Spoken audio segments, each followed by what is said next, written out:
আচ্ছা, আশা করি স্লাইড দেখা যাচ্ছে। তো আমরা আগের দিন জেনেটিক্স পার্টটা শুরু করেছিলাম। জেনেটিক্স পার্টের মধ্যে আমরা হিস্ট্রি অফ জেনেটিক্সটা একটু পড়েছিলাম, যে গ্রেগর জোহান মেন্ডেল কে ছিলেন। তিনি যে মটরশুঁটি গাছ নিয়ে পরীক্ষা নিরীক্ষা করেছিলেন, কেন তিনি পাইসাম স্যাটাইভাম কি বেছে নিয়েছিলেন, এবং এটা বেছে নেওয়ার ফলে যে যে সাতটা বৈশিষ্ট্য ছিল সেটা কিভাবে তার এক্সপেরিমেন্টকে একটা পজিটিভ অ্যাপ্রোচ দিয়েছিল। তো সেটা আমরা মোটামুটি দেখেছিলাম। আচ্ছা, এবার তোমাদের যে পরবর্তী পার্টটা সেটা হচ্ছে ইনহেরিটেন্স। মানে তোমাদের যেটা দেখে থাকবে যে পরিবারের আহ, কারো চেহারার সাথে তোমাদের চেহারার মিল থাকে, বা চোখের রঙের মিল থাকে, বা অভ্যাস অনেক সময় সিমিলার হয়। তো এটা কোনো কোইন্সিডেন্স নয়। এটার কারণটাই হচ্ছে জেনেটিক্স।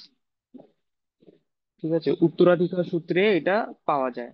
যেমন এক প্রজন্ম থেকে পরবর্তী প্রজন্মে বৈশিষ্ট্যের স্থানান্তর হয়। আমার ডিএনএ ট্রান্সফার হচ্ছে, জেনেটিক ম্যাটেরিয়াল ট্রান্সফার হচ্ছে, সেমি কনজারভেটিভ রেপ্লিকেশন হচ্ছে। এর ফলে আমাদের প্যারেন্টাল জেনারেশনের কিছু বৈশিষ্ট্য পরবর্তী জেনারেশনের মধ্যে আমরা দেখতে পাই। তো এই যে বৈশিষ্ট্যটা আসছে, এটা আসছে জিন থেকে, যেটা একটা ডিএনএ এর অংশ। তোমরা সবাই জানো যে ক্রোমোজোমের মধ্যে, প্যাক্ট ক্রোমোজোমের মধ্যে জিন থাকে আমাদের। আচ্ছা, আর সেই জিনের যে জেনেটিক মেটেরিয়ালটা ইনহেরিট হয় পরবর্তী জেনারেশনের মধ্যে, সেটা কি বলা হচ্ছে ডিএনএ, যেটা জেনেটিক ইনফরমেশন ক্যারি করে। আচ্ছা, তো জিন আর ক্রোমোজোমের পার্থক্য আশা করি তোমরা বুঝতে পেরেছো।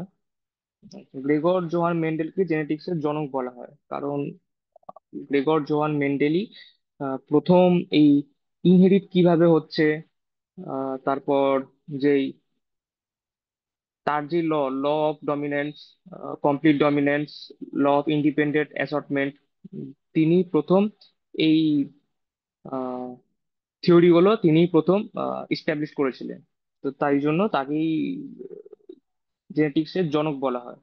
যেটা আগের দিনই বললাম, যে তিনি পাইসন স্যাটাইভাম নিয়ে আহ, পরীক্ষায় তিনি তিনটি আইন বা থিওরি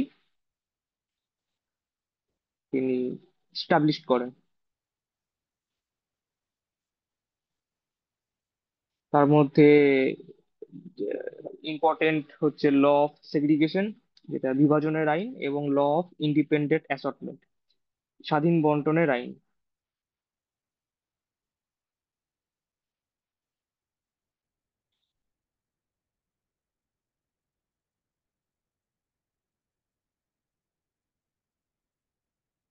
আচ্ছা,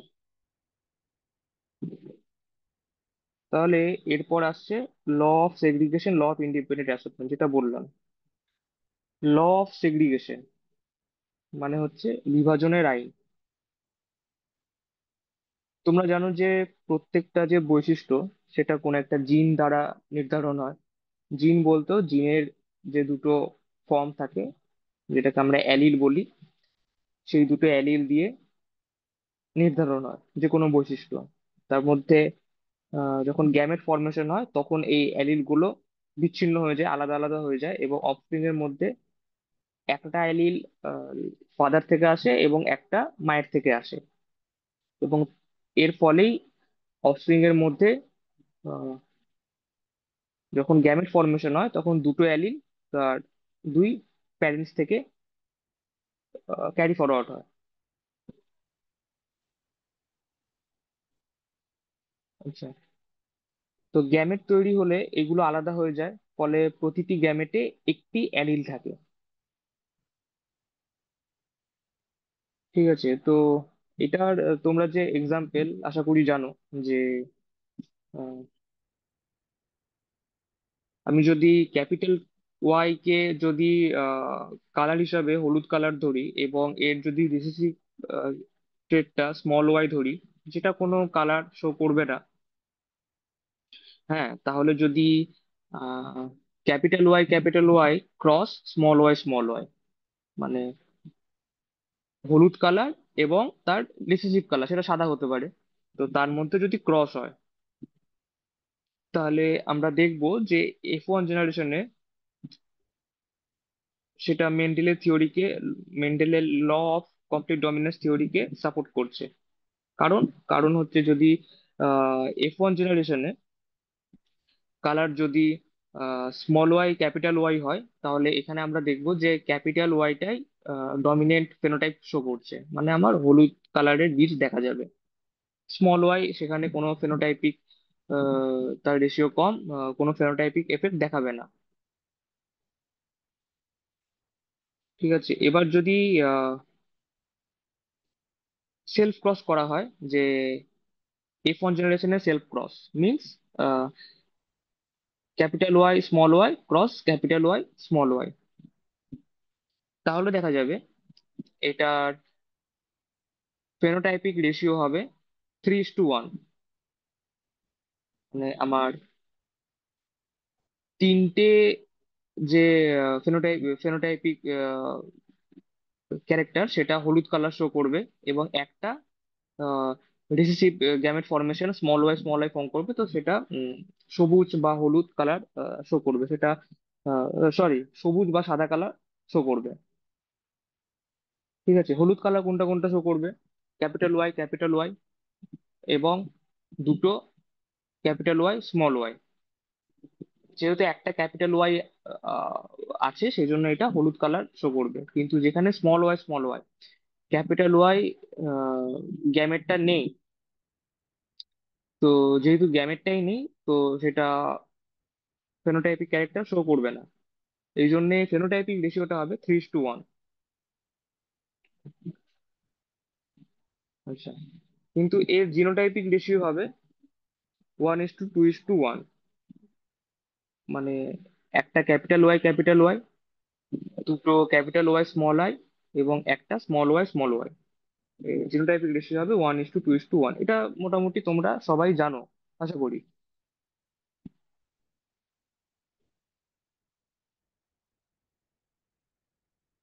ঠিক আছে, তো এটা কি বলা হচ্ছে? Law of segregation.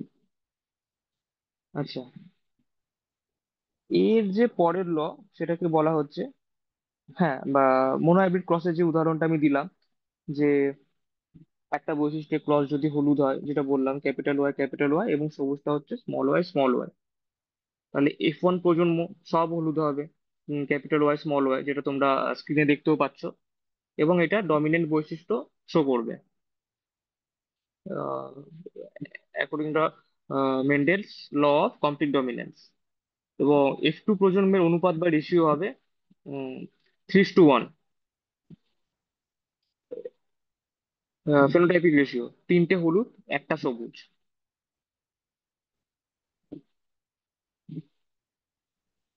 আচ্ছা, এটা তো আমি দিলাম ডাইহাইব্রিড মোনোহাইব্রিড ক্রসের উদাহরণ। আচ্ছা, মোনোহাইব্রিড ক্রস থেকে আমরা ল অফ সেগ্রিগেশন যে থিওরি সেটা বুঝতে পারি, কিন্তু ল অফ ইন্ডিপেন্ডেন্ট অ্যাসর্টমেন্ট সেটা আমরা ডাইহাইব্রিড ক্রস থেকে বুঝতে পারি। তো এটা তোমাদের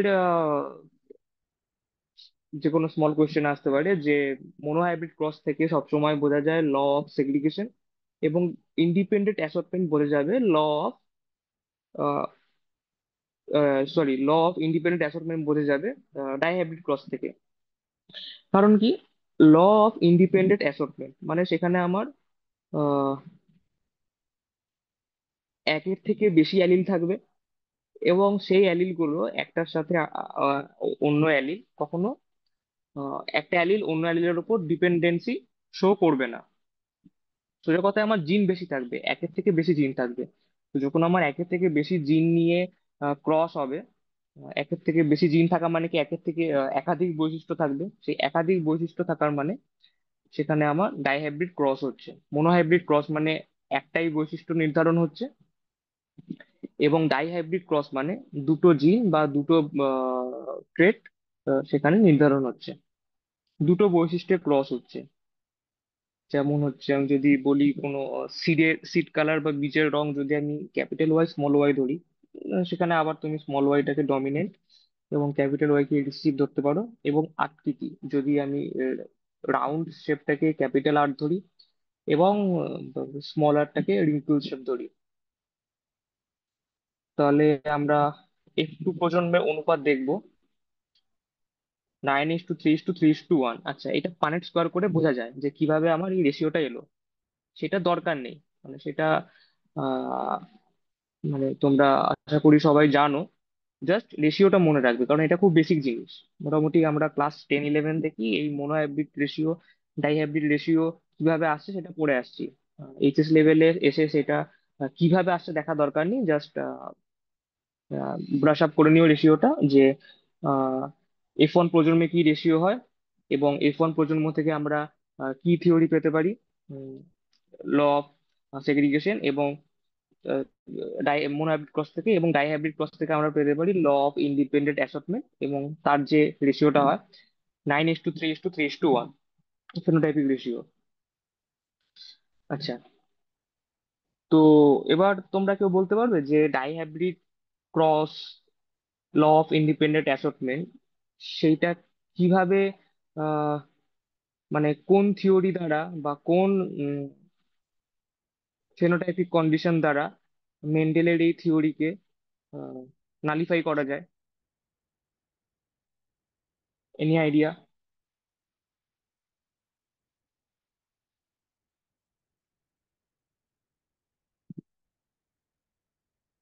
Serampore girls high school. Just chat box কিংবা মাইকে যদি কেউ বলতে পারো যে দুটো জি ইন্ডিপেন্ডেন্টলি পরবর্তী জেনারেশনের মধ্যে ট্রেডটা পাস করবে, তাহলে কি এমন মেকানিজম হতে পারে যার ফলে মেন্ডেলের এই থিওরিকে নালিফাই করা যায়? বা হয়তো সব ক্ষেত্রে ইন্ডিপেন্ডেন্ট অ্যাসেসমেন্ট হয় না, কেন হয় না? কি জেনেটিক রিজন থাকতে পারে?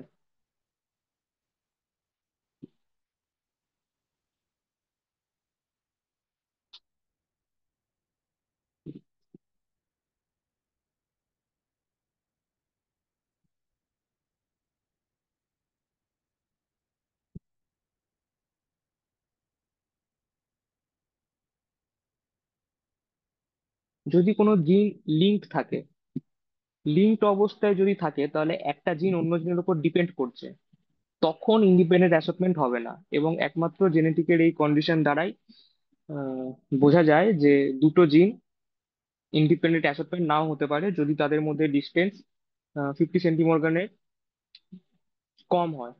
যদি 50 সেন্টিমর্গানের বেশি হয়, তাহলে অ্যাকর্ডিং টু দ্য মেন্ডেলস ল প্রত্যেকটা জিন ইন্ডিপেন্ডেন্টলি অ্যাসর্ট হবে এবং আলাদা আলাদা গ্যামেট ফর্ম করবে। কিন্তু যদি দুটো জিনের মধ্যে ডিস্টেন্স 50 সেন্টিমর্গানের কম হয়, তখন একটা জিন অন্য জিনের উপর ডিপেন্ড করবে এবং তারা দুটো বিচ্ছিন্ন অ্যালিল ফর্ম করবে না। ঠিক আছে, এর ফলে দুটো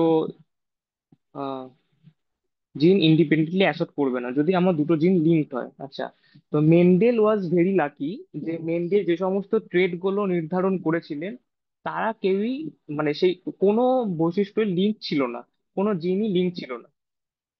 তো যেহেতু কোনো জিন লিঙ্ক ছিল না, আহ, তাই জন্য তাকে, তিনি এই লিঙ্কেজ প্রবলেম ফেস করেননি এবং তিনি একটা ল দিয়েছিলেন, ল অফ ইন্ডিপেন্ডেন্ট অ্যাসর্টমেন্ট। কিন্তু পরে আমরা দেখবো যে নন মেন্ডেলিয়ান ইনহেরিটেন্স পার্টটা আমরা যখন পড়বো, তখন আমরা দেখবো এই লিঙ্কেজ রেশিও দ্বারা কিভাবে একটা জিন অন্য জিনের উপর ডিপেন্ডেন্সি শো করছে, এবং আহ, কতটা ডিপেন্ডেন্সি শো করছে। মানে তোমরা জানো যে 50 সেন্টিমর্গানের কম, মানে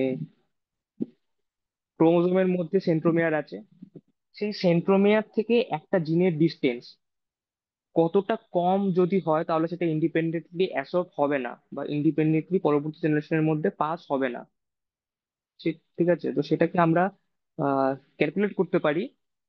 কিছু ল আছে, ফার্স্ট ডিভিশন সেগ্রিগেশন এবং সেকেন্ড ডিভিশন সেগ্রিগেশন, এর ওপর বেস করে আমরা ক্যালকুলেট করতে পারি যে সেন্ট্রোমিয়ার থেকে একটা জিনের ডিস্টেন্স কতটা হতে পারে, এবং যদি ডিস্টেন্স কতটা হলে সেটা ইন্ডিপেন্ডেন্টলি অ্যাসর্ট হবে বা হবে না। আচ্ছা, এটা বললাম সেন্ট্রোমিয়ার থেকে একটা জিনের ডিস্টেন্স। লিঙ্ক জিন্স মানে সবসময় হচ্ছে সেন্ট্রোমিয়ার থেকে একটা জিনের ডিস্টেন্স অথবা ক্রোমোজোমের গায়ে অবস্থিত দুটো জিনের ডিস্টেন্স, দুটো ক্ষেত্রেই লিঙ্কেজ শো হবে। তো সেন্ট্রোমেয়ার থেকে দুটো জিনের মধ্যে কতটা ডিস্টেন্স সেটাও ক্যালকুলেট করা যায়। আমরা পরবর্তী ক্লাসে দেখব সিঙ্গেল ক্রস ওভার রেশিও এবং ডাবল ক্রস ওভার রেশিও। এই কিছু ফর্মুলা আছে, এর উপর ডিপেন্ড করে আহ, কিছু রেশিও আমরা পাবো, সেখান থেকে আমরা বুঝতে পারবো যে দুটো জিনের মধ্যে ডিস্টেন্স কতটা কম বা বেশি হলে সেটা ইন্ডিপেন্ডেন্টলি অ্যাসর্ট হবে না বা হবে। ঠিক আছে, তো আশা করি তোমরা এটা বুঝতে পেরেছো। আচ্ছা, তো এই যে আমি লিঙ্ক জিন্সের কথা বললাম, এটা কারেন্টলি খুব একটা মানে অ্যাডভান্স টপিক ফর রিসার্চ। হ্যাঁ, তোমরাও যদি পরবর্তীকালে আফটার গ্রাজুয়েশন কিংবা আফটার মাস্টার্স যদি তোমরা রিসার্চ ফিল্ডে আসতে চাও, তাহলে এই টপিকটা হচ্ছে খুব একটা অ্যাডভান্স টপিক, যে দুটো জিনের মধ্যে ডিস্টেন্স কতটা কম বা কতটা বেশি হলে সেই ট্রেডটা পরবর্তী জেনারেশনের মধ্যে পাস হবে, কিংবা দুটো জিনের মধ্যে তৃতীয় কোনো জিন যদি তার ইনফ্লুয়েন্সি শো করে তাহলে কি তার ডিস্টেন্সের মধ্যে কোনো এফেক্ট পড়তে পারে, কিংবা কোনো এনভায়রনমেন্টাল রেশিও কি ফেনোটাইপিক রেশিওকে চেঞ্জ করতে পারে due to the best of the the distance between those genes. তো এটা একটা খুব ভালো টপিক রিসার্চের জন্য। জেনেটিক্স পার্টের মধ্যে অনেক টপিকই আছে, তার মধ্যে এই লিঙ্কেজের যে এই ব্যাপারটা, এটা হচ্ছে খুব একটা ভালো টপিক। ঠিক আছে, তো আমরা দেখলাম যে ল অফ সেগ্রিগেশন, যেটা মোনোহাইব্রিড ক্রস থেকে আমরা পেলাম, এবং ডাইহাইব্রিড ক্রস থেকে আমরা একটা ল পেলাম, ল অফ ইন্ডিপেন্ডেন্ট অ্যাসর্টমেন্ট, এবং তার কিছু আহ, কিছু কন্ডিশন যেটা ল অফ ইন্ডিপেন্ডেন্ট অ্যাসর্টমেন্টকে ফলো করছে না, সেটা হচ্ছে লিঙ্কেজ। এই লিঙ্কেজের ডিটেলসটা আমরা নেক্সট ক্লাসে দেখবো, ক্যালকুলেশন পার্টটা। ঠিক আছে, এবার মেন্ডেলের সূত্রের কিছু ব্যতিক্রম থাকে, যেমন সব বৈশিষ্ট্য ডমিনেন্ট বা রিসেসিভ নিয়মে চলে না। তো ব্যতিক্রমগুলো কি কি হতে পারে? ব্যতিক্রম বা এক্সেপশন, তোমরা সবাই জানো আশা করি। Incomplete dominance, codominance, pleiotropy, multiple alleles. এই যে কনসেপ্ট গুলো বা এই কন্ডিশন গুলো, আমি যদি আরো ভালো করে বলি, তাহলে এই কন্ডিশন গুলো সবগুলি হচ্ছে ডমিনেন্ট বা রিসেসিভ নিয়ম মেনে চলে না। কারণ যেটা তোমরা স্লাইডেও দেখতে পাচ্ছ, যে যদি এরা কোয়ালিটেটিভ ট্রেডটা মেনে চলতো, যে হয় ডমিনেন্ট হবে কিংবা হবে না, সেটা হচ্ছে একটা qualitative phenotype, yes or no condition, যে হয় ডমিনেন্ট ফেনোটাইপ শো করবে না হলে সেটা করবে না। এর কিছু যে ব্যতিক্রম গুলো, সেগুলো হচ্ছে কোয়ান্টিটেটিভ ফেনোটাইপ, বা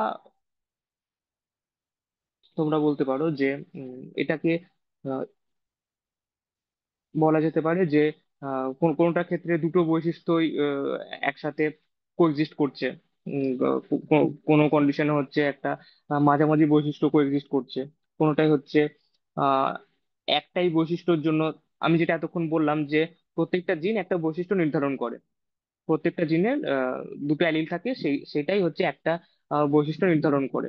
এবার যদি একটা বৈশিষ্ট্য নির্ধারণের জন্য একের থেকে একাধিক জিন লাগে, সেটাকে বলা হচ্ছে মাল্টিপল অ্যালিল। আচ্ছা, যদি একটাই জিন দ্বারা বিভিন্ন বৈশিষ্ট্য নির্ধারণ করা হয়, সেটাকে বলা হচ্ছে প্লিওট্রপি কন্ডিশন। তো মাল্টিপল অ্যালিল এন্ড প্লিওট্রপি কন্ডিশনের মধ্যে কিছু পার্থক্য থাকে। মাল্টিপল অ্যালিল মিনস হচ্ছে, এটা আমরা ডিটেলস আরো দেখবো। মাল্টিপল অ্যালিল মানে হচ্ছে যে জিনের মধ্যে দুটো অ্যালিল যদি আমি ধরি, ক্যাপিটাল এ স্মল এ, এবং ক্যাপিটাল এ যদি কোনো ডমিনেন্ট ফেনোটাইপ শো করে, আহ, এবং স্মল এ যদি রিসেসিভ ফেনোটাইপ শো করে, তাহলে এই দুটো অ্যালিলই কোনো একটা বৈশিষ্ট্যকে নির্ধারণ করছে। কিন্তু যদি একের থেকে একাধিক অ্যালিল একটাই বৈশিষ্ট্যকে নির্ধারণ করছে, সাপোজ যেটা ব্লাড গ্রুপের ক্ষেত্রে হয়, ঠিক আছে, তাহলে যদি একটাই বৈশিষ্ট্য নির্ধারণের জন্য কি ব্লাড গ্রুপ কি হবে, এ ব্লাড গ্রুপ হবে কি বি ব্লাড গ্রুপ হবে, তার জন্য আমার যদি একাধিক অ্যালিল থাকে, যেমন I0 allele, I0 IA allele, ঠিক আছে, এখানে আমার একের থেকে একাধিক অ্যালিল থাকছে। তো সেটাকে বলা হচ্ছে মাল্টিপল অ্যালিল কন্ডিশন। প্লিওট্রপি কন্ডিশনটা এর থেকে ভিন্ন। প্লিওট্রপি কন্ডিশন কি? মানে নর্মালি আমরা জানি যে একটা বৈশিষ্ট্যের জন্য একটাই জিন নির্ধারিত থাকে, বা একটাই জিন দ্বারা একটাই বৈশিষ্ট্য নির্ধারণ করা যায়। কিন্তু যদি একটাই বৈশিষ্ট্যের জন্য, মানে সাপোজ কোন একটা ট্রেট, যেমন হাইট মেজারমেন্ট, কোনো স্পিসিসের হাইট কত হবে, বা স্কিন টোন কেমন হবে, ঠিক আছে, সেটা যদি একের থেকে একাধিক জিন দ্বারা সেই আহ, তার জিনটা প্রভাবিত হয়, তাহলে একাধিক জিন দ্বারা যখন প্রভাবিত হচ্ছে তখন সেটাকে বলা হচ্ছে প্লিওট্রপি কন্ডিশন। ঠিক আছে। তো এই সবগুলি হচ্ছে মেন্ডেলিয়ান ইনহেরিটেন্সের এক্সেপশনাল কন্ডিশন। কি বললাম? ইনকমপ্লিট ডমিনেন্স, কোডমিনেন্স, মাল্টিপল অ্যালিস এবং প্লিওট্রপি কন্ডিশন।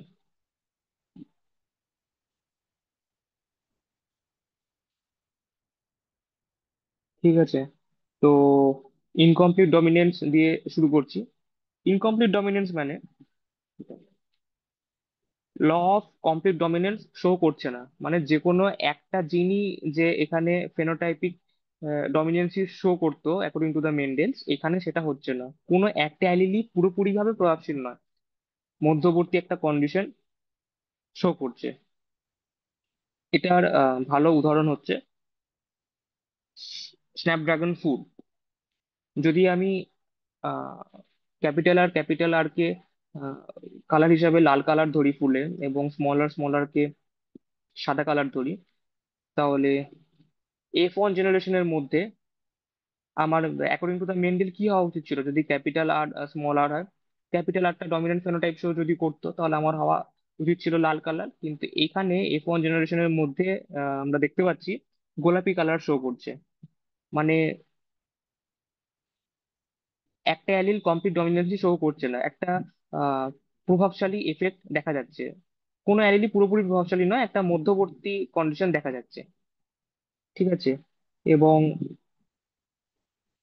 যদি F2 জেনারেশনের মধ্যে আমরা যাই, তাহলে F2 জেনারেশনের মধ্যে ফেনোটাইপিক এবং জিনোটাইপিক রেশিও সেম হয়, 1:2:1।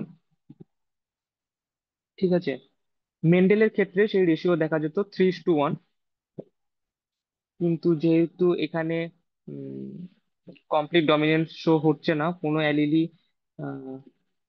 পুরোপুরি প্রভাবশালী নয়, একটা মধ্যবর্তী কন্ডিশন দেখা যাচ্ছে, সেই জন্য এখানে ফেনোটাইপিক রেশিও এবং জিনোটাইপিক রেশিও দুটোই ইকুয়াল হচ্ছে, এবং দুটো রেশিওই হবে 1:2:1।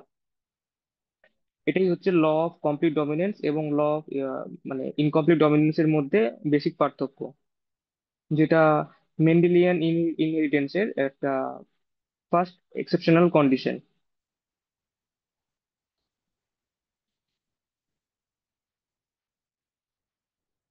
ঠিক আছে।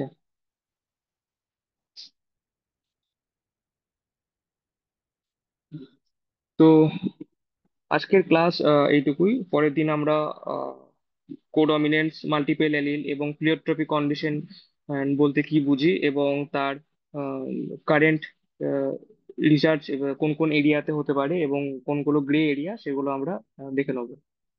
তো তোমাদের যদি কারো কোনো কোয়েশ্চেন থাকে তাহলে বলতে পারো, otherwise you will all leave the class.